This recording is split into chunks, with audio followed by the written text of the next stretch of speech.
لا هەرکوێک هەن و بینەری زوو منم کاتان باش جەژنی ڕەمەزان لە هەموو لایەک پیرۆز لە سووریا لە دیمەشق ئەحمەد شەرع زیاد لە هەنگاوێکی ناوە پێشتر کە بە هیچ شێوەیەک لەگەڵ ئەو تێگەیشتنە گشتیە نییە کە لە سووریای تازە سووریای نوێ بەشداری بە پێکاتەکان وەلایەنەکانی دیکە بکرێ هەر لە کۆنگرەکەی کە تایە بوو بە سەرۆکی کاتی هەر لە پرسی نووسینەوەی دەستوری کاتی ئەلانی دەستوری لە هەموو ئەمانەیە بە دڵنیاییەوە گلەی زۆر لە دەر جۆرێک لە تاکڕەوی بە مامەڵەکردنێکی تاکڕەویانە لە بارەیەم پرسانەوە هەبوون ئێستا پرسێکی دیکەشی دێتە سەر بە دڵنیاییەوە حکوومەتی نوێ کە بڕیارە لە دیمەشق لە سووریا پێک بهێنرێ قەرار بوو ئەم شەو ڕابگەێنرێ کاتژمێر هەشت دواخراوە بۆ دە هەندێک هەواڵ هەن کە گوایە سعات دەش کاتژمێر دەژ ناکرێ ڕاگەاندنەکە دواخرە جا بۆ سبێ بۆ کاتێکی دیکە نازانرێ و ئایا دواخستنەکەش پەیوەندی بەوە هەیە جۆرێک لە وا بڵین گفتوگۆ ئارادابێ بۆی حکوومەتەکە ئەوانەی دیکەش هەندێک لە پێکاتەکان نوێنەری لایەنەکان بەشدار بنیان نا بەڵام بەڕاستی پێ ناچێت پەیوەندی بۆەوە هەبێ هەموو ئەم هەنگاوانە کە ئەحمەد شەرع دیمەشق ئەینێن لە کاتێکە کە زیاد لە کۆنگرێک لەبارەی سووریاوە کراوە و هەموو تێگەیشتنەکان بە گشتی هێڵە گشتیەکان و داواکاریەکان بۆ سووریا بۆ دیمەشق ئەوەیە کە بەشداری بەلایەنەکانی دیکە پێکاتەکانی دیکەش بکە لا بەڕێوەبردننی سووریا لە نووسینەوەی دەستورە کاتیەکە و لە دروستکردنی حکوومەت بەڵام حقیقەت هیچی وای نەکردووە کە بەو ئاراستەیە بێ بەو ئاراستەی تێگەیشتنە هەرێمی و نێودوڵەتیەکە بە تایبەت ئەوروپیەکان و ئەوەی دیارە بە گشتی شتەکان بە دەستوخەتی خودی دیمەشق خۆی مەبەستم تحریری شام ئەحمەد شەرع لەگەڵ کە دەچێت تورکیا و قەتەر ئەگەر ئۆکێکی دیاریکرایان بۆ کردبێ ئەگەر نا ئەوانەی دیکە زۆر بەو شێوێنین کە قەرار بوو وابێ هەموو ئەمانە لە کاتێکان ڕاستیەکەی جۆرێک لە نزیکبوونەوەی ئەگەری بەریەکەوتن لە نێوان دوو وڵاتی هەرێمی لە سووریا هەیە کە ئەکرێ بە دڵنیای دوو پرۆژی جیاوازیان بۆ سووریا هەبێ دوو تێگەشتی جیاوازیان ڕاستیەکەی بۆ سووریا هەبێ ئیسرائیل و تورکیان من ئەمانە لەگەڵ دوو میوانە باسەکەم دکتۆر سامان شاڵی پسپۆڕی پەیوەندە نێودوڵەتیەکان بەڕێزیان لە هەولێرەوە لەگەڵمانن لەگەڵ مەسعود محەممەد ڕاوێژکار و شرۆڤەکار بەڕێزیان لە بەلجیکاوە لەگەڵمانان دکتۆر سامان شاڵی کاک مەسعود محەممەد سلااوان لێبێ هیوادارم باش بن بەخێر بێن بۆ زوو ڕێزت هەیە دکتۆر سامان من ئیجازە لە ئێوە وەرەگرن لەگەڵ کاک مەسعود ئەڤاڵ مەسعود دەست پێەکەم کاک مەسعود سلااو لە ئێوەش هیوادارم باش بن حکوومەتی نوێ بێ نوێنەرایەتی پێکهاتەکان لایەنەکان چوزانم وەکوی پێشتر لە پرسەکانی دیکە هەنگاوی ناوە دیمەشق ئەحمەد شەرع ئەمیش هەر بە هەمان شێوە سەرباری هەموو تێبینیانە و تێگەیشتانەی کە جارجار لە کۆنگرە دیاریکراوەکان لە کۆنفرانسەکانە بە دیمەشق ئەیرێ ئەمە بۆچی بۆ تا ئێستا لە هەنگاوە گرنگەکان بنەڕەتیەکانە ئەحمەد شەرع دیمەشق بەشداریەکی دیاریکراو بە پێکاتەکان ناکات سلام والرئيس دەستپێک جژن نیروز جژن رمضان هەموو کەلێ کوردان پیروز بێ و سلامەت ئاشتی سەرکردارە دەرباز بێ بله امرو ساعت 8 وقتی ملت وقتی شامه که اعلام بکنه رکاندن بکنه گوجبوی حکومت سوری نه حکومت سوری نه که 22 وزارت بنا 22 چند تا وزیر بنا ل سیستم سوری هاتا گویراندن یعنی سیستمی که سوری برای فرانسی بو سوری سروکتی بو بیرد بود نیف سروکتی هم سروک بو هم سروک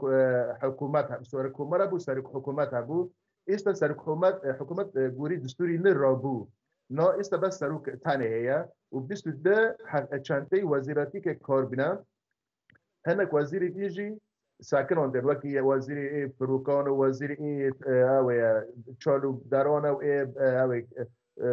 خزایتی اویات گویرات که دستگاه نه اینا وزارتن لسه وزیر گوری آگاهی و گشتی دست من سه وزیر نه گوهراندن که شون آخوا کار خوا بردوام بکنه جی یک وزیر کاروبار در با اسعد شیبانی وزیر پارستان ابو قصرة وزیر کاری هندری علی قدام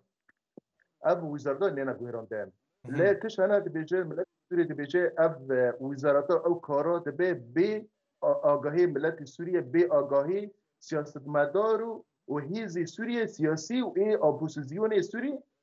گفت برای دیجی رژیم برای کار کردی احمد شرع تنی خواه حکومت خواه گوری خواه آواده که گوری هی خواه گوری هاتشه هی تحریر شام گوری خواه اودی که گهاندن دیگه لن دم وقت گفت کنفرانس سوری چه بو گفتگو سوری چه بو مدی یعنی بانا کس نکردن بودی بانا کردان نکردن بانا علوی نکردن بانا ملت نکردن پر ایسان ابو روچا که روچا نکود در بیستوری گود کونی وری نکون بوتونو پر بلاس چه بود لیم ملت ما ترسینا که دیجه اب که حکومتی نچه ببه که دیسا وقت اسلامی بله نه ترس که سوری آن زیده شاردار سوری ته بلا کردن ما ترسینا ملت زیده گو که حکومتک اسلامی چه ببه لی حکومتک تکنوقراطی چه ببه گوری آگهی کنه دست ما که دیجن حکومتك تكنوقراطية كسنا هنا يعني وكي بين بجن خبراتي خوا كاري بري بيواندي كريا تكنولوجي كري كونات وزارتي بيواندي كفنا كسنا هنا بري كاري مثلا او كرنا آبوری کرنا اونا که باش آبوری كفنا افتشتاناني وكي باش تبنن لبينا قلت بشي ساعات كده ويا حدش بيلف بيا يا غوري قاتلوا تركي دست خواه کردن که کیفی خواه مشوندنم یا احمد شرع کیفی وکی بو مصلحت گلی سوری مشوندیم هناك هيك شنو که وزیر هناك کردی ده به دروزی ده به خریستیان ده به جنک ده به جنک تنی ده به افجی یعنی جی رخنه یعنی پر نه مثلا سوزی نجنه بیژن ادوجن به حکومت اینی دو زیده ها کشتن زیده وند به مثلا وقتی خساره دموکراتی کردی او قاس مثلا بیجه فرخنی خسر حکومتی ندکن جوچه باشی جنه زیده کشتن نکرنا کارا یعنی وقتی کو پیوست ده چنته وزارتی چنتا کی تن دست جنه که کافی افجی ند قبوله له هنا کنید بیجه افکاری دست بیر که بکه کاتی حکومت که تکنوقراط چه به و قانون نوارا چه کنه ما وی جنه بپارزینه ما وی کسان گلان با پاریسان وقتی گلی مثلا علوی ہے وقتی گلی کردی ہے وقتی خریستیان ہے وقتی آرنوتیان وقتی شیشونی نه یعنی استوری تو وقتی که بشه فسیبسا وقتی یعنی سوپونه که پر رنگی که پر تیدا هنه پر رنگ تیدا هنه کسی نکنه دیرو که سوری تو وقتی عراق کسی نکنه یک رنگ بمشون تو وقتی رنگی مثلا حزب بحث هات حزب بحث سوری جینا قادی وقتی عراق نو بقدر کرنا و بی او جرمه یعنی اگه بیج بحث یا قال بحث بکه افکاری باشه همچنین بحث سوریش غلط بود حکم بحث يعني خاص بماشينه سياساتك انه كردان بكوجه خلصان بكوجه منيبه كي سني عربي ثاني بماشينه قوميه نتوبارس عربي بماشينه لا صار ما كان لانها قديس اسلامي بماشينه دیس اول کردن گاوا یکی دیس اول کردن گاوا که برای امبیشن وقتی گفتن حزب پارتیا بحث سوری نه که نشی پارتیا حتی سوری به دیسوجی برنگه کی اسلامی برنگه کی عربی برنگه کی سلفی ور سر ملت مترسی نه که نام ملت سوری کش کی یعنی آمد اول کنه هیویا سر اول قانون دلیرنا بندی قانون گفته که ببینید چه بیجن چه وره گفته لانه ویرو بینو گفته روچه که دیروکش بکلی سوری یا سوری کاف که دموکراتی کاف که ام نبی دموکراتی ام بی مثلا قول دموکراتی نکن کاف که وکابی به و همون ملت سوری تیدا به یعنی ام نبچن جاب هفال مسعود دم ولاد راستیکی تو باسیواکی که لنا خوی سوریا جورگ لنیگرانی و گلی هيا بلام بەڕاستیم گلەیانە نەمان بینی ببن بە جۆرێک لە هەوڵی سیاسی کۆبوونەوەی سیاسی هەندێک جار لەلایەن کوردەوە بە دڵنیایی ڕاگەندراوی دیاریکراو ئەبێ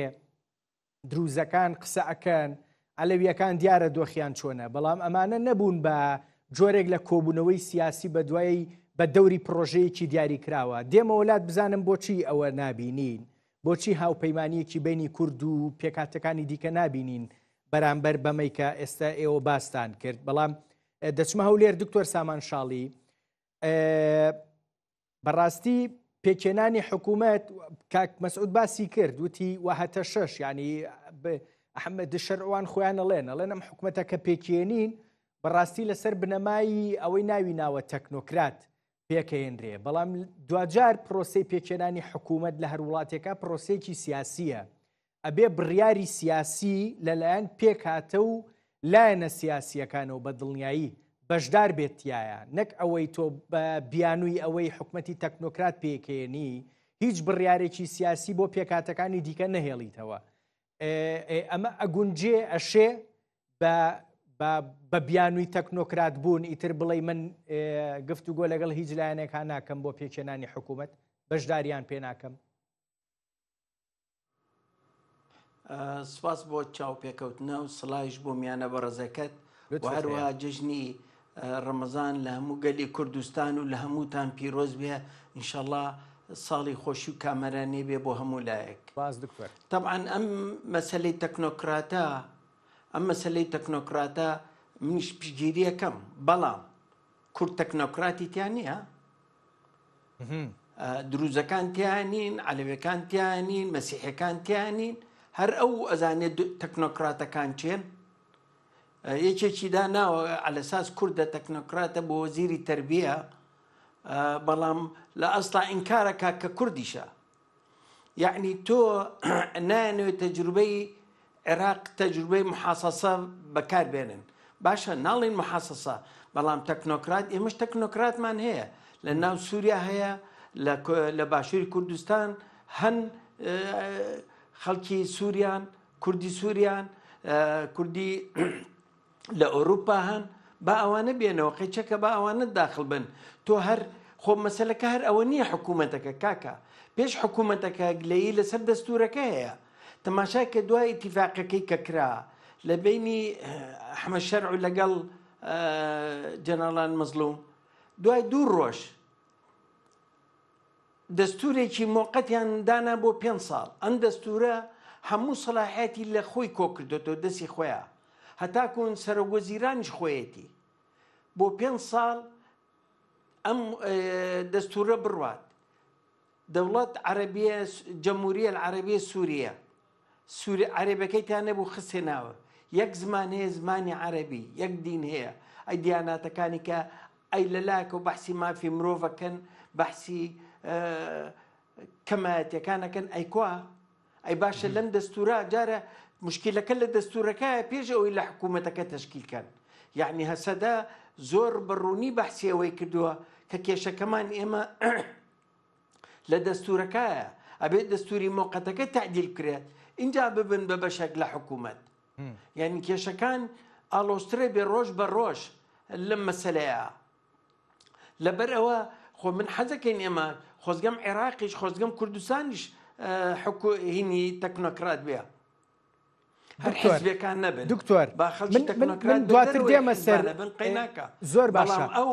دێمە سەر پرسەکانی دیکە دێمە سەر پرسەکانی مەسلەی دەستور و ڕێکەوتنەکەی هەسەدە و دیمەشق و هەموو ئەمانە وردەکەینەوە بزانین ئەمانە مەسیریان بە چۆگە بەڵام پێشەوە بەڕاستی خۆ پرسەکە تەنها ئەوە نییە تۆ کەسێکی تەکنۆکرات لە شوێنێکی دیاریکرا وەکو وەزیر دیاریەکەی حکوومەت بەرنامەی سیاسی هەیە بەرنامەی ئابووری هەیە ئەم حکوومەتە خۆی حازرەکە بۆ هەڵبژاردن ئەم حکوومەتە لە ڕووی سیاسی و سەربازی و چوزانم هەموو پرسەکانی دیکەوە دەوڵەت بەڕێوە بە ینی پرسەکە تەنها دیاریکردنی کەسێکی دیاریکراوی و تەکنۆکرات نییە بۆ شوێنێکی دیاریکراو یعنی شیبوونەوە یان شۆڕبوونەوەی سیاسەتێکیشە بە هەموو وەزارەتەکانە کاکە ئەم بەرنامەی حکومی ئیعلان نەکردووە ئەمیەت ئیمشەو ئەگەر سەعاتدەوە ئیعلانی کا وەزیرەکان بەرنامەیەکە لەوانەیە بۆ ئیعلانکان ئیعلان نەکا بەم وەزیرانە سەلاحیەتیان ئەڵێ باشترین شت بکەن چۆن خزمەتی سووریاکەن ئەمە حکوومەت وا ناکرێ حکوومەت وەکو جەناب بەحسی کرد ئەبێ بەرنامەیەکی هەبێ ئەبێ وەزیرەکان هەموو بەرنامەی خوایانیان هەبێ چۆن ئەتوانن سووریا لە ئەسەدەوە بگەێنن بە قۆناغێکیکە بەڵام بەرنامەکان ڕوونە کاکە بەرنامەیەکی ئیسلامی لەجێر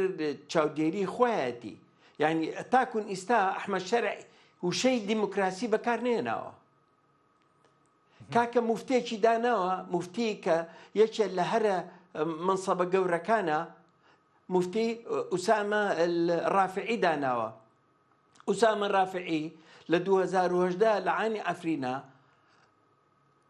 فتويا لەگەڵ سیانزە کەسی کە هەسەت بکوژرێن حەڵاڵی کردو فتوایاوە ئەمانە على ئەساس دژی ئیسلامن دژی عایدی ئەمریکا و نظامی ئەسەدن فتوایاوە بۆ کوشتنیان ئێ باشە تۆ ئەوەی نێکێ بە مفتی دەستورێکە بۆ دانەی حکوومەت وا تەشکیلەکەی کەواتە تۆ لێم ڕوا هیچ حسابێک بۆ کورد نەکراوە ئەو هەموو قوربانانەیەوە ئەو هەموو پارێزگایی کردووە ئەو هەموو داعشانە و ئەو خوێنەی پیرۆزەی خۆیان ناوە یعنی بۆیان هەیە هەچ کەسێ بگرن طبعا کە ئەڵێ بیانگرن بەدیل هینانکەن یعنی بە کوردی لای خۆیان ئەوان خۆڕەمی ناکەن ئەوان سەریان نەبڕێن. باش دکتۆر دێمەوەلات نازانم تیمەکەیشمان ئاویان بۆ داناویان ناگەر ئاویان بۆ دانە ناوی پیان بڵێ فەرمانیان پێ بکە بڵێ ئەوم بۆ دانێن. بەڵێ دانراوە ئەدەی باشە دانراوە سپاس. پێم خۆشە دێمەوەلات دکتۆر بە دڵنیاییەوە کاک مەسعود بەڕاستی لە سەرەتایی ئەوەی کە تەحریری شام چووە دیمەشق و دوای ماوەیەکی دیاریکراو دوای ماوەیەکی کەم چەمچێکیان بەکارێنە المحرر يقرر ئەوەی کە با بڵێن ئازادی کرد ئەو بڕیارەیە بەڕاستی هەرچێکیان کردبێ لەو نێوەندەیە لە چوارچەوەی ئەو تایتڵەیە کردویانە و بۆشیان چۆتە سەر لە ناوخۆی سووریاش تۆوتت نیگەرانی هەیە بە کورد بە دروست بەوانەی دیکە بەڵام بەڕاستی هیچ کاردانەوەیکی وان نابینین بتوانن دیمەشق ڕابگرێ ئەمە بۆچی؟ اونها سر پر گوتن ته گوتن ایگو آزاد بکه بریار دگره و ایگو ام که دولت که اموی وگرین و ولات اموی وگرین و اب شورنا پر تینا گوتن بینم گوتی اب شورا که بجویتی شورا که بجوی تالی ملتی نف دولتی سیاست مدار نف دولتی او یا بریار خواهد گرن نه بیش احمد شرع بریار خواهد سری خواه بگره تنه سوری تجاران بریار خواهد سری خواه نگر هكرش حافظ الاسد به ولا بشار الاسد به ولا احمد شرع به ولا بريون به دم ام تولي اخو جريتون ما سياسات ما فرنسا المانيا بري كنت ماشيين امريكا وتركيا وقطر انه ماشي والسعوديه ماشي حركه سياسات اخو مصلحات اخو يعني غوري برجوانتي اخو غوري اجنده اخو ماشينا ام بيش احمد شرع بريوري خو بدسي اخو استدي سنه المانيا وفرنسا بريور ما باش دونين وامريكا جي قوتن هكر اف حكومته او احمد شرع نقول اللي يرني خوان نقولنا استراتيجيكي خو سياساتي خوان نقولنا لا بيني يوكي سلفي نمشينه وكي الكوريو كي يعني حكومتش حمو يا سياسات خوش حمو قال سوري رباكي قول ديمقراطيك هبه وما في جنيه وما في قالون هبه وين كي اما عقوبه عبوری سر راکنه و اینکه اما الکاری بیرون و اینکه اما قبل بک احمد شرع واره با ما کاک مسعود لەگەڵتان بەڕاستی یعنی ئەوروپا بەردەوام ئەم قسانیان لە عەقەبە پێی وترا لە ئوردن لە سعودیە پێی وترا لە فەڕەنسا پێی وترا لە برۆکسلیش لە ماوەی پێشوا پێی وترا بەڵام نەی کردووە خۆی بوو بە سەرۆک بە پێی پێوەرەکانی هەرێمی و ئەوروپی ئیشی نەکرد دەستوری نووسیەوە بە هەمان شێوە پێشتر حکوومەتی پێکێنا بە هەمان شێوە ئێستا حکوومەتێکی دیکە پێکێنێ بە هەمان شێوە ئەنی ئەوروپا بەردەوام ئەڵێ وا بکە ئەمریکا پێڵێ وا بکە سعودیە پێڵێ وا بکە بەڵام ئەوەی بۆی چۆتە سەر ڕاستیەکەی ئەوەی ئیشی پێکردووە تەنها ویستە تورکی و قەتەڕیەکەیە لە دیمەشق بله نه مثلا یعنی برای سه روزار احمد شرع چوب با رئیس کمر ترکیه اردوغان وی هفته چه کردن تشنهاد نکردن تشنهاد بریارات نکردن امزانه نا اروپا نا دولت وکی بروکسل برلمان یکتی اروپا وکی وزیرات کار دربی امریکا وکی عربان او نتبیشنه یعنی وکی نیر نخواد بیشنه وکی شور نخواد کنه هی نبریاره ولی نبریار نه اینا مثلا امریکا شور خواده که ام گوتنه سیاسی نه بس هی نبریار نه سیاسی وکی به مثلا الزامی به سر احمد شرع انو گوته نا گوته الزامی کرد احمد شرع گوته سر کاری هره يا أك بيجي ما يجي من تسبيق الجور يا أم كيف ذكرنا قابا يا كي بحثك أموي سلفي به يدي سواكي بحث هنا فارس نبيشي ده به يجي أم كي قابا كيرونا هرنا حكومتك حمود به نقولش إنك ديمقراطية بس كم ما فيك قالون ترابي ما فيك مثلا دروزي كارك مثلا دريزنا دروزي تشوينا بإسرائيل ما في على أو إخواننا أو بيوانتيهم بإسرائيل قاون كنا خورد كنا هيرو دروزي أم بيجن لشكر إسرائيل السوري ده دروزي لنا بيذكرن علوي بتشيل خوزن على قينا علويون وكي بيوانتي على علويون وقاسات زور قاوننا زور خورد بيا علوي وطنا باوي وكي مسد وكي خسارة ديمقراطية كردي أو مسد قاسات الكاري أو خاردن جبور ملتي علوي بره كاسك نبرد نيدو كردون به برای زنده بدونی اوج کاری که بالکیش بوی داره خسارات دموکراتی امیرو بلد کن امیر کوتالی بریار خاطر خست یعنی گیان گوتن واست او کنه هیویا گوت ترامپ رئیس به بیجی یلا آرتیش امیر کو سوری داکشینن و قاستا بهلوشه و اردوغان تیکفه و حمشات و حمسات و گروه تروریست و ترکمانی تیکفنو و کلی کردان تنایی بکنو افنامشیو چما بقول ترامب يرو تيا الناس سياسة برا يرو ترامب استراتيجية كده ماشينية نال مسوا كمرة صح سياسة دي باشور رجافا باشور تشوكا شل باشور سركفتي به كل سوري جوار قاب بيا نال مسوا حكومتي هريمي اي او اي عراقي مثلا بقى برسكلي كبرن بس را بينو قتي دا باكشي برا نخاشي برا او تاكني برا ميليسيات برا مشكلة برا شارد به منطقي باشور باشه شرط نه حکومت خواه یعنی که آپوری خواه قوونه ملت اینا عراق که وره جاتی آشتی تیم با حولی رو سریمه رو دنه مانا خواه سرکتی بروجا سرکتی سیاست ذکر حکومت حریم کردستان هیا افجی ابیکو بیچ هیرو المجدن هیا هیرو امشی ویکو فیرو دنه نهال ستوری دو ایکو همو گلان بادا کار بکن خسارات دموکراتی و قصده نو مثلا وکی ترکمان با من وکی شرکس با من خرستیان با من شرکس با من عرب انا سدی حفتی عرب خود بجن سدی حفتی قصده عربه اف منو خو امیر کو دی بجن و قصده اساسی بینو گوتی تندکا حکومت کسوری یا دمی پیشوار رو ده چما كونه بملك يبغى حكومة بكرة كاك مسعود أما وايا أما تا استوايا قصدا مسدا معناها هموي مسدا للرؤية إدارية ومثلا رخراوترين جغرافياي سوريا استا قصدا بهسترين هيزا لنا وسوريا بلام لدمشق بروسيك أجوزري ورده خريكة اشتكى هاوسنجا كاتو برامبر بالروجافاي كردستان هم للرؤية إدارية وسياسية وهم للرؤية سربازية ئەمە کەسەر بگرێ لە دیمەشق دواتر گرفتێکی گەورە بۆ کورد لە ڕۆژاوای کوردستان دروستەکە ئەمە قسەکەیە بله نه ایستن ها مثلا وقتی پیان که اندام پارتی پیاده و هفتی کرتی پارتیان نیزیکی و انکاسه پارتیان آن پارتی و پارتیان دوروی کم بود رشکاندن هفتیدن اک چه کرن بریار کردن و یک او چکن یک وقت چکن هر نه شام حکومت شام رو رونن جبوی مافی کردان اف سیاست که پالکش بود اف تشتاج امریکا و فرانسه و آلمان گیام پیروز کرد اف گاوا یعنی بالکاری امریکا بالکاری فرانسه بود و کردی رو لب رونن یکتیا که چه بکن وقتی دیپلماسی وقتی که یک دیپلماسی هر با احمد شرع رونه اف مافی کردان خوزه نه بینو گویی نه بس ام به دست بگیرد کنی هیچ وقت بچی وقتی تا او کردی کنه یک دچو تمام اونا فکر می برای در روزان بانه ادکسته کرده بگویی ورا به مرا رونه وقتی ویچی پارچه که برش ائتلاف بود نه ادکسته نچی بود افشی کاری که باش بود نه وقتی او کردی تنه چه بی یعنی وقتی رونه یعنی جوری لیه گرتویی لبریاری کردیا دروز بوا وشتی کی باشه دکتر سامان شالی یعنی جۆرێک لە دەشکانەوە با بڵێین شەڕی هەژمون شەڕی بەرژەوەندی لە سووریا بە دڵنیاییەوە هەیە بەڵام بەڕاستی ئەوەی تا ئێستای بینین ئەوەی لە دیمەشق ئەنووسرێتەوە بە دەستوخەتی تورکی و قەتەڕی ئەنووسرێتەوە هیچی دیکە ئەمە هەروە بەردەوامە بێ ئەوروپیەکان بەردەوام قسەیان کردووە ئەڵێن کە ئەمە ناکرێوا بێ حکوومەتی گشتگیر بەشداری پێکهاتەکان بەڵام بەڕاستی هیچی وا نەکراوە و بۆشیان چۆتە سەر تا ئێستا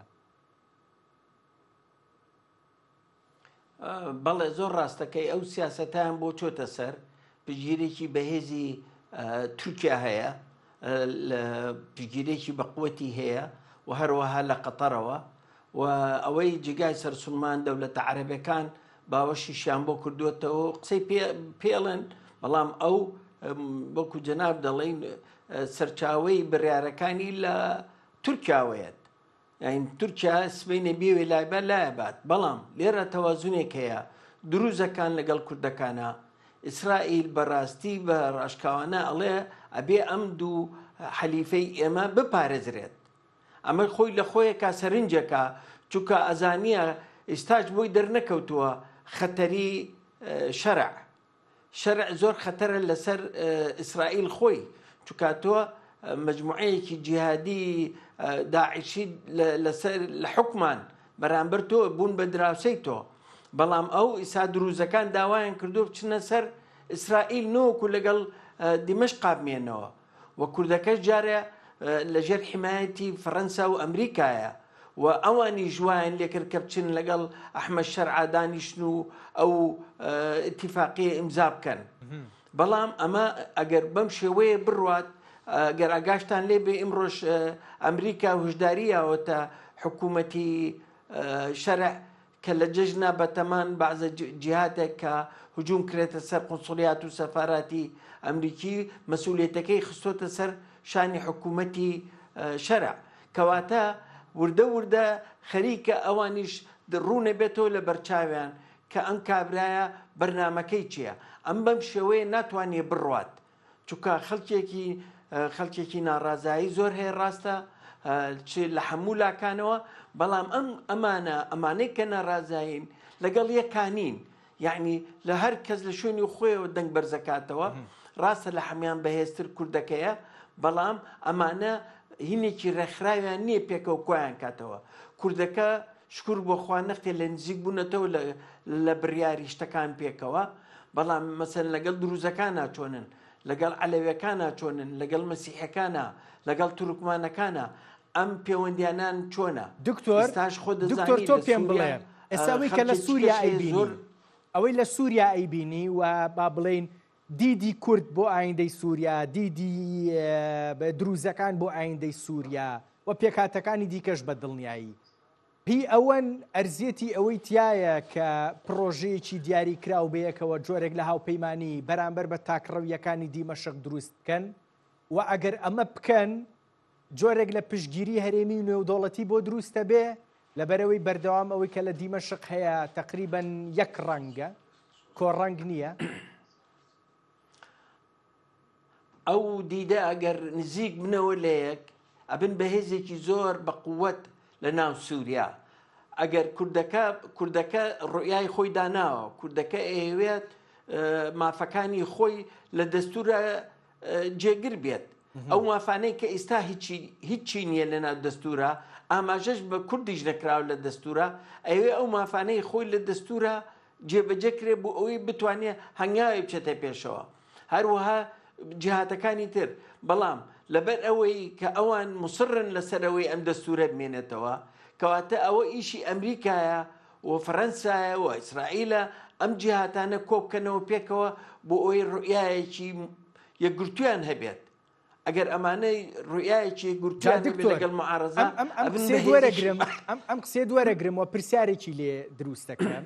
ئەڵێ ئەگەر وا بڕوا مەسەلەن ئەمریکا فەڕەنساوانی دیکە پاڵ بە پێکاتەکەوانەوە ئەنێن کە جۆرێک لە پرۆژەیەکی یەکگرتویان هەبێ بەڵام بەڕاستی هەتا هەفتە دوو هەفتەی پێشوو پاڵی فەڕەنسی و ئەمریکی بۆ کورد زیاتر بەرەو دیمەشق بوو ئەوەی هەیە و نییە دروزەکانە خۆی لە دیمەشق دوورخستۆتەوە و دۆخی عەلەویەکانیشەوە دیارە چۆن نییە بۆی هەیە وا ئەگەر وا بڕوا ئیتر پاڵی ئەمریکیەکە ویستی فەڕەنسیەکە لەمە دوا بۆ کورد زیاتر ئەوە نەبێ کە بەردەوام بەرەو دیمەشق بێ و بیر لە شتێکی دیکە بکەنەوە ئەگەر دیمەشق وەکو بەم سیاسەتە بمێنێتەوە و دژایەتی هەموو لایە بکاوە دەسەڵاتەکان وەکو چۆن کۆی کردوێتەوە هەمووی لەژێر دەستی خۆیان بەڵێ ئەبێ بیر بکەنەوە چارەسەرێک بدۆزنەوە طبعاً بەنسبەت تورکیاوە لێرە دەوری ئەساسیە هۆشداریان ناوە بە تورکیا چ ئەمریکا چ فەڕەنسا چ ئیتیحادی ئۆروپی کە نزیک نەبنەوە لە هەسەدا لە کوردەکان وەزعی ناوخۆی تورکیاش خۆ دەزانی چۆنە بەڵام لەگەڵ ئەوەشە تورکیا مصرە لەسەر ئەم سیاسەتەی خۆی و ئیسرائیلیش قبول ناکە تورکیا دەستی باڵای هەبێ لە ناو سووریا. ئەگەر ئەم تێڕوانینە گۆڕانی تیا نەکرێت بەڵێ ئەبێ ئەمانی سیاسەتی خۆیان بگۆڕن بە شێوەیە کە مافەکانی ئەم نەتەوایانەی کە هەن لە ناو سووریا بپارێزن. ئەوەش کارێکی جددی ئەوێت لەلایەن فەرەنسا و ئەمریکاوە. سپاس دەکەم دکتۆر. کاک مەسعود محەممەد، ئێمە کورد هەسەدا ڕێکەوتنێکی دیاریکراوی لەگەڵ دیمەشقا هەیە و هەمووان پیان خۆش بوو ڕاستیەکەی ئەم ڕێککەوتنە کرا، چونکە گوترا ئەمریکاییشی بۆ کردووە و ویستێک هەیە بۆ نزیکردنەوەی قامیشلۆ و دیمەشق. بەڵام ئاوا بڕوات هەر بەڕاستی ئەم ڕێککەوتنە چه سوودێکی ئەمێنێ بۆ کورد؟ دەستورە نووسراوەتەوە دەستورە کاتیەکە حکوومەتە پێکێنرێ، هیچ بەشداریکی سیاسی وەکو پێکهاتەی کوردی تێدا نییە و دیارە ڕەوشەکە ڕاستیەکەی بەرەو چۆ ئەڕوا. هیچ گرنگیەک بۆ ئەم ڕێکەوت نامێنێتەوە، هیچ گرنگیەک بۆ ئامێنێتەوە کە کورد بەردەوام ڕۆی لە دیمەشق بێ؟ بله نه بیشن گناه کرد گوهر دیمشق برای پشت ها بیله کردن، یعنی برای دستور خود دوینه، برای بریار خود کردن، برای احمد شرع او یا برلمان اندام برلمان او که برلمانی که دست میه بس اندام برلمان نکنه ویش ریاست سروکتی درخه افتش نمزانه، یعنی شاش داره او داره که خراب کردن دستوری نه او لام یعنی هی بینه گفت اف سیاست خود وره گویرانده است. نه بس ام بکر تنه نه کر گوهر شامل رونن ل نه کرد وقت تنه چون یعنی امریکی پیرو دارن، فرانسی پیرو دارن. وقت گفت جنرال مظلوم عبدی کو چوب احمد شرع تیاره امریکی ارتش امریکی و پارسل ارتش امریکی چو یعنی وقت امریکی چون امریکی بگریان یعنی هیرو نه بس ام تنه گفت برمسد ماشینا یعنی او ماشی پرانا پیوانتی ماشی هنا و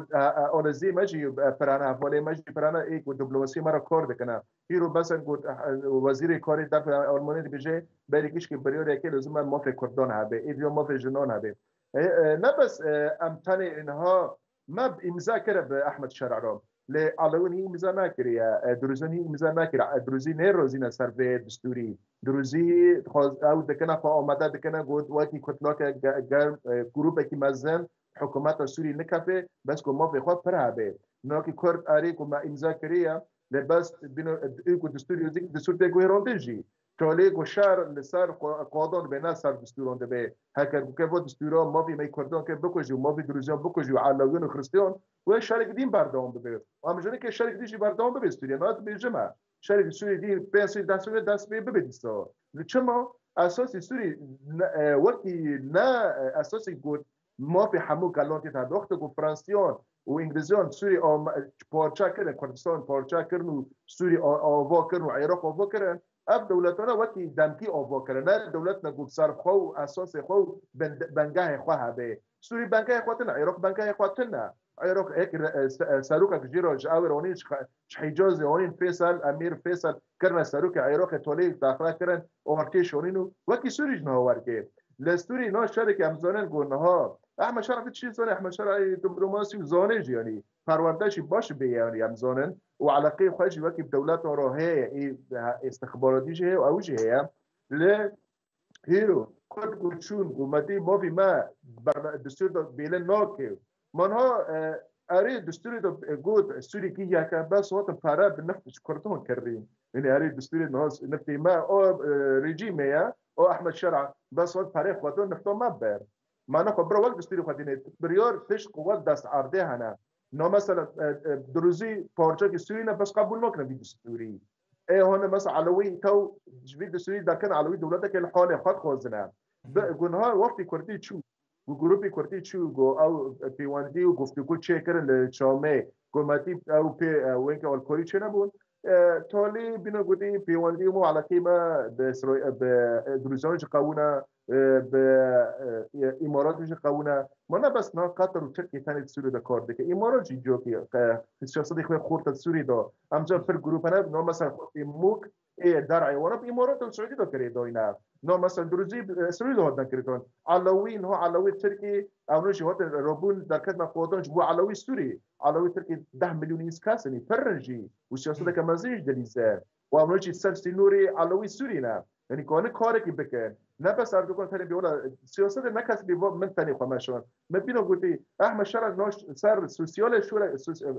سوسیال اول بیشن شورا که بیشن لسر قاضی و سر عرضی راستی شورا جدید گوتن نه وقتی کردی هر ئێستا پرسێکە گرنگ بێ کاک مەسعود متفقین ینی هەردووکمان لەسەرەوە ڕێکەوتوین کە هەژمونی جیاواز بەسەر سووریاوە هەیە بەڵام لە شوێنێکا لە خاڵێکا بێ هەژمونێک بە تەواتی سیاسەتەکانی خۆی جێ بکاتەوە لە دیمەشق لە پێم وابێت دوێنێ بوو یان پێرێ بوو لەم یەک دوو ڕۆژەیە سعودیە ڕۆڵی هەبوو لەوەی دیمەشق و لوبنان جۆرێک لە ڕێکەوتن بکەن ڕێکەوتنی ئەمنی و سەربازی و ئیتر سەر سنووری خۆیان ئارام بکەنەوە ئەمە ئەکری ئاماژەیەک بێ بۆەوەی کە ڕۆڵی وڵاتانی کەندا وردە وردە لە دیمەشق بەهێزترە بن و پێ دەچێ لەگەڵ ڕۆڵە تورکیەکە بەرێک بکەونیان چۆن لا اسبيجم انه مثلا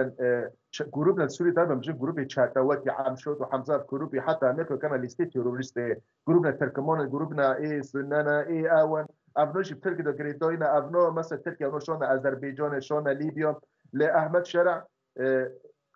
ده هولن كورد كي يكون بر هولن هولك على خي خو احمد شرع يا كم جود ازهر السعودي ناكو ازهر تركي يعني ويد خاص وقت عرب محيطي خوي عربي رو على خي خو بيوندي خورد بكي ناو كي بري تركي يعني بري وزير كوري خوي درب شوند السعودي خو شو السعودي السعوديه وكر معناه غيره انه احمد شرع دانه يونيكو كي ستوري بيش وبدا ما تركيا دولته هناك بخورتن هو الدنيا ترامب جيرو اوت كي يعني ريزو حرمت كي السعوديه لا تركيا جي السعودي سپاسەکەم دکتۆر تۆ دیدێکی ئابووریشت بە دڵنیاییەوە لە چوارچێوەی پسپۆڕیەی پەیوەندیە نێودوڵەتیەکانەوە ڕوونە پسپۆڕیە وردەکەت لە پرسی ئابووریایە ئەزانی من و تۆ زیاد لە جارێک گفتوگۆمان کردووە کە قسەمان لەبارەی سووریا کردووە لەگەڵ میوانەکانی دیکەشە هەمویان وتیانە سووریا بەڕاستی پێویستی بە پارەی کەنداو هەیە بە تایبەتی سعودیە و ناچارە ئاوەڕباتەوە لە با بڵێین تێگەیشتنە کەنداویەکە خلیجیەکە بەڵام تا ئێستا ئەمەمان نەبینیوە و لەو نێوەندەیە شوێنێک هەیە کە ڕاستیەکەی پارە بە دیوەکەی ترا بۆ سووریا تەرخانکە کە قەتەرە ئەمە چۆن لێک بینەوە بەردەوام وتومانە سووریا ناچارە بۆ ئەوەی کە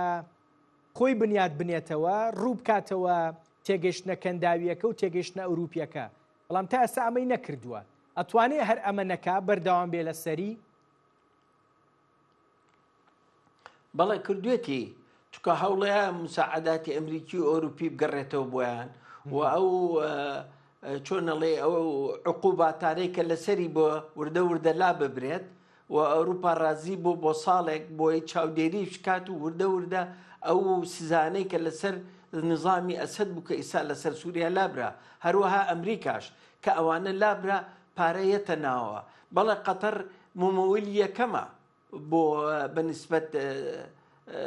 چۆنەڵێ سووریا و حکوومەتی سووریا دەوڵەتەکانی کەش هەوڵەیەن بەڵام دەوڵەتەکانی کە وەکو قەتەر نین قەتەر بێ شەرت و شروط ئەیاتێ شەرت و شروطەکەی ئەوەیە وابمێنێتەوە ئەخوانچی بێ لەگەڵیان نابمێنێتەوە بینێما سعودیە و ئیمارات و ئەوانی تر هەندێک شروطیکایان هەیە کە فەرزیکەن بەسەریا چۆن بێتەوە ناو قسەکەی من ڕێگەوەیە دکتۆر عەرەبی قسەکەی من ڕێک ئەوەیە تورکیا دوورکەوێتەوە تەسلیمی تورکیانێ بە سەیسە قسەکەی من ڕێک ئەوەیە دکتۆر بمبۆرە ئێستا تێگەشتەکەی دیمەشق جۆلانی ئەو کابرا مفەکرە گەورەیە نییە ئەو کابرا ئابووریە نیە ئەو کابرا سیاسەتی نییە کابراایەکە لە مەکتەبی جیهادی و داعشی و چۆنەڵێ ئەلقاعیدە و ئەوانە گەورە بۆ و یعنی پەروەردە کراوە لە هینێکی ژینگەیەکی دیموکراسی پەروەردە نەکراوە لەبەر ئەوە زۆر زەحمەتە بۆ ئەو کە بچێتە ناو ئەو معادلەیەوە بەم ئاسانیە بەڵام تورکیا یارمەتێکی زۆری ئەیات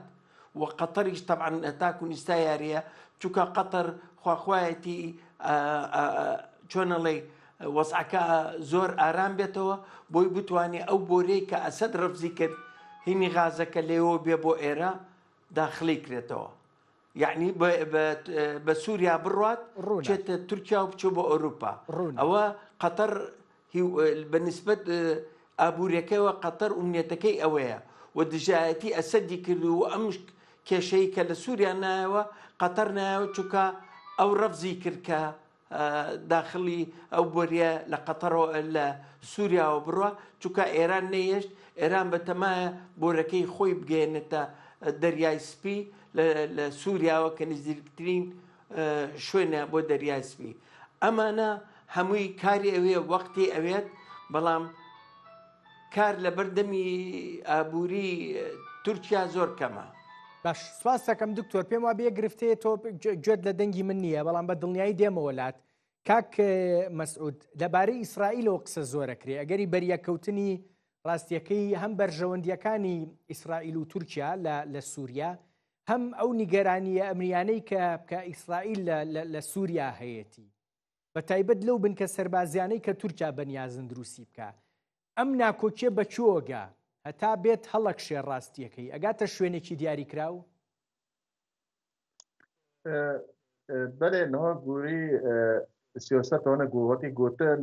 امریکا سیاست هانه گلان سوری دا گو تسلیم اسرائیل کرینه او اسرائیل پلان هانه استراتژی سوری دا بمیشنه کی جان گلانا کی جان هریمانا آواب بکه کی جان هریمانا بنبخینه او هاتی گوتن گونهاجی بنیامین نتانیاهو و حکومت اسرائیل سروه کار دکه یعنی ملفی سوری وکی دوست سوری تسلیم اسرائیل بیا وکی ما ام کرد یعنی ما به علاقه ما اسرائیل رو خوشن یعنی باشن نه وکی علاقه ما مثلا قطر زور خرابه قطر دم آلکاریا ایرانی و آلکاریا ترکیه دگر و علاقه ما ترکیش نه باشه ل علاقه ما سعودی باشه علاقه ما امارات باشه اما دولت اروپی و برنامه اتحاد اروپی یک باشه نهادا ترکی یعنی از بیجم گوری نیرین من و گوری یعنی گستر سیاست سوری وقتی مشروطی سوری پارچه بیا چما 2015 وقت گوکرا یا پکه بچا ممجه ترکی نیش حتی اینکه امریکش گم مرنا ممجه لانها هم بنیر گروپ چاتان گوگنات بری گم قال کری حمزات و عمشات ای گفت کریده ترکی نه چاته ترکی نه اونا کردن پاریزگاه هانا گریده گونیزی ترکی وقتی حلب وقتی حما وقتی حلب و حما ترکی جبری واحد باجارنا حتى حلب وحما حلب وقت باجار خود بینه انه حلب باجار که ترکیه ولایت ترکیه موصل ولایت ترکیه لوانا ترکی جگود انه کرد فرات غربی فرید باشوری فرید در باز نکنه رجلات فرید آبنه ایدیجی نا گروپ خود چطور که احمدشاه جبری گوسیاست جوار مشاندی او گروپانا کردن وی منطقه مثلا وقتی معمشا کردن تمام کاک مەسعود باب دووسێ دەقە بەم بە دکتۆر سامان ڕاستیەکەی پەیوەندیەکەم لەگەڵ یا پچڕا بوو دکتۆر ناکۆکی هەن جۆرێک لە نیگەرانی لە ئیسرائیلەوە هەن تایبەت بە سووریا بە تایبەت ناکۆکیەکان بە دڵنیایی ناکۆکی یان نیگەرانی ئەمنین و بەشێکیشی پەیوەستە بە بوونی خودی تورکیاوە تەنها پرسەکە بوونی هەیئەی تەحریری شام نییە لە دیمەشق بەڵکو پەیوەستە بە بوونی تورکیاوە ئەمە تاچۆ ئەگا و ڕاستیەکەی هەتا ئەم نیگەرانیە ئیسرائیلیە بەرامبەر بە تورکیا بەرامبەر بە پرسە ئەمنیەکانی سووریا بەرزتر ببێتەوە بۆی هەیە تێگەیشتنە سیاسیەکەش لە ئیسرائیل و لە ئەمریکا و لە وڵاتانی ئەوروپاوە بگۆڕێت بەرامبەر بە دیمەشق ئەمە تاچۆ ئەگا ئەم پرسەی بینی ئیسرائیل و تورکیا طبعا هەیە تەحریری شام وەکو پرۆکسێک وایە وەکو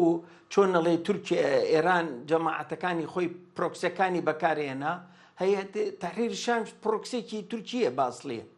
یعنی هیچ فەرقێکی نییە لای من چکە بە هەمان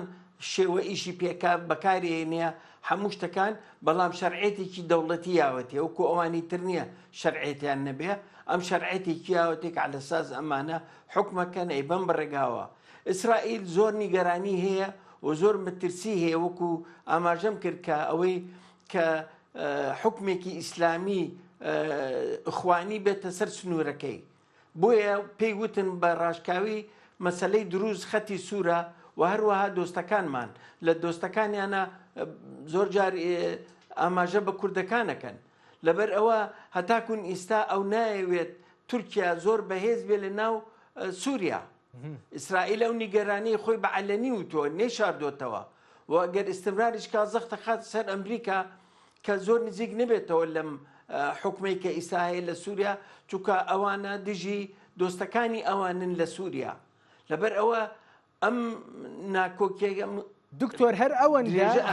داوە لە ئەمریکاکە کە نزیک نەبێتەوە لە حکوومەتەکەی دیمەشق یان ئەگەری بەریەکەوتنێکی دیاریکراوی بینی کە نزیک نەبێتەوە کە نزیک نەبێتەوە معنای ئەوەیە سزاکانی لەسەر ئەمێنێتەوە ئەوروپیەکانیش دوای ئەمریکاکەون ناوێرن لە ئەمریکا ئەمە هەمووی وەکو جاران ئەگەڕێتەوە گەمارۆکە و اقتصادەکەشی زەعیفەکەن لە ناو نێودەوڵەتیشە زەعیفەکەن بە سعودێ و ئەوانی ژەڵەن کوشێنەوە لیان وای لێکەن چۆنەڵێ گەمارۆیان عەز لێکەن وەکو تۆ پێم بڵێ لە دۆخێکی ئاوایە پارەی قەتەڕی ئەمێنەیان هەر ئەوەندە وەڵا پارەی قەتەڕی ئەمێنێت چونکە لە ڕێگای تورکیاوەیەت باش سواس دەکەم چونکە ئەو غازە فرۆشە غازەکەش ئێنێ پارەکە لای خۆیەتی پارەکە ناچێتە پارەی غاز و نەوتی قەتەر ئەچێ بۆ قەتەر خۆی ناچێت بۆ ئەمریکا وەکو پارەی عێراق سواس دەکەم دکتۆر سامان شاڵی پسپۆڕی پەیوەندیە نێودەوڵەتیەکان لە هەولێرەوە لەگەڵ مابووی گەلێک سوپاس مەسعود محەممەد ڕاوێژکار و شرۆڤەکارێوەش لە برۆکسلی بەلجیکاوە لەگەڵ مابوون گەلێک سوپاس بۆ ئێوەش دەست خۆش بەدوعا